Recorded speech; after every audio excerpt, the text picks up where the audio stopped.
Good evening. I will be speaking on four-way test which is considered to be obsolete. The topic so provocatively named, and I shall be the devil's advocate here. I will try to raise some questions and try to give you answers. In recent time, a very popular Hindi movie, Lage Raho Munna Bhai, the heroine Janvi asks the hero Munna Bhai, "Do you walk on the path of Mahatma Gandhi?" Munna Bhai replies, "Of course, I walk 3 miles every day on Mahatma Gandhi Street." And this is the most Rotarian are doing. They are pasting the plaque on their office walls and rear of this windscreen and car and giving them the new members on their induction. But the words of these plaques are just words. Herbert J. Taylor's simple creation in 1932 has come to be known as the four-way test. The notion behind this test is termed as realistic and impractical in today's world. And a hatchet job was done by a Rotarian of all and recently on Rotary's website itself. The name was Merv Hachette, a member of the Rotary Club of Santa Monica, California, USA. Not surprisingly, many Rotarians sprang to the defense of the four-way test and plastered the poor Merv left and right for questioning the sanctity of the four-way test. Shades of intolerance? I suppose so. I have reservations about this criticism of Merv Hachette for expressing his views. Gandhi's views are still relevant only because he listened and reinvented himself and was ready for the change and willing to modify as per the realistic needs, of course within his parameters of non-violence and truth. Paul Harris, when shortly before his death in 1947 was asked to choose a single word which best describes the essence of Rotary, he chose the word toleration. The Rotarians who do not consider or take a tolerant view of Merv Hachette views should reconsider and rethink. Again, Albert Einstein said, blind respect for authority is the greatest enemy of truth. So, if we are asking question, is it the truth, we should be willing to listen to the counter view and only helps to grow and seek the truth. Are we not for exactly that? Are we not striving exactly for that? Then what exactly is the four-way test of the things we think, say or do? The first question, is it the truth? Well, is there such thing as a truth? Does what we see in the truth or what we are told by our parents, teachers or religious gurus is the truth?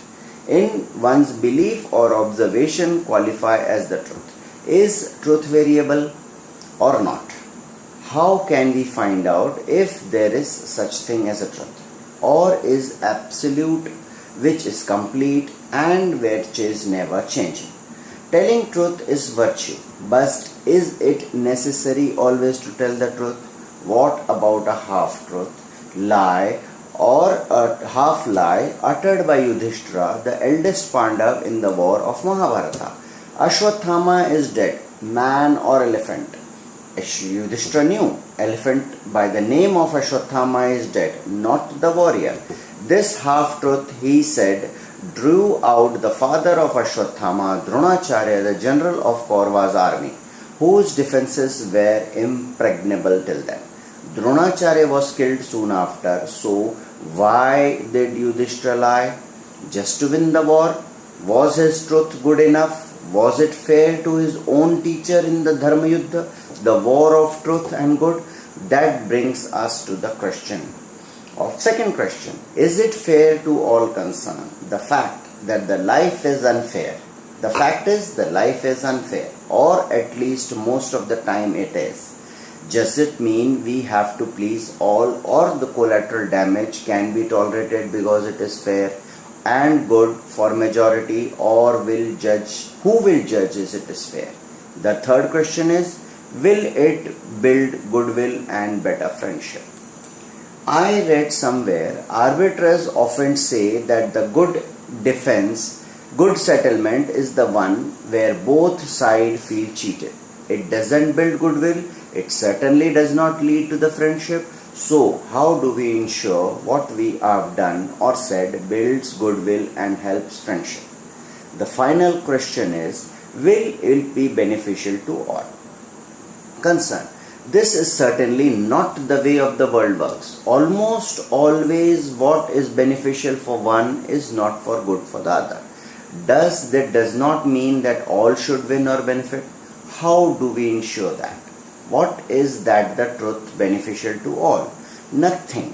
As far as you can see, some are deprived and others are benefited.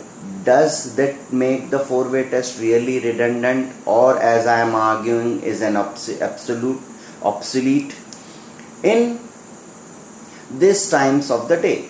What if what we wish to say, think or do does not stand up to the parameters of the four-way test on questions, or give up or shut up? Relax. Do not despair. In words of Rotarian S.N. Agarwal from Ichalkaranji, the four-way test is an idealistic situation which we try to attain. To be true, many a times we find that we do not act as per the test. Our actions must suit ourselves, more suit ourselves. But the fact remains that at least we have a goal, a perfect solution which many of us try to attain. He is right. The four-way test does set us a benchmark for our words, deeds and goal for us all strive to achieve. Truth, fair, concern, beneficial, goodwill and friendship. These words are heart and the soul of Rotary's four-way test. What these words have is that they are all the part of civility, good manners and etiquette we do or should strive to attain. Telling truth is what we learn as a child. That what we take from home to school to business and into our social professional life. Fairness comes to the surface immediately after the truth. If the truth is real, then fairness is the next stepping stone. Goodwill and friendship are attained by being truthful and by having concern for others. They will benefit from your desire to build a goodwill. And benefit to all does not mean pleasing all situation or being a win-win situation for all. Beneficial means to cause improvement. For example, learning a lesson the hard way can be considered beneficial for building a strong character. Every religion says we have tested in difficult situation by God, and that helps us to become stronger and a better person. The Rotary's four-way test is one of the most important business ideal in 20th century that take it to the heart and redefine the truth. It will set you free. Four-way test has 24 words, a word for each hour of the day to comfort your each day. Memorize it, recite it, believe it and live it.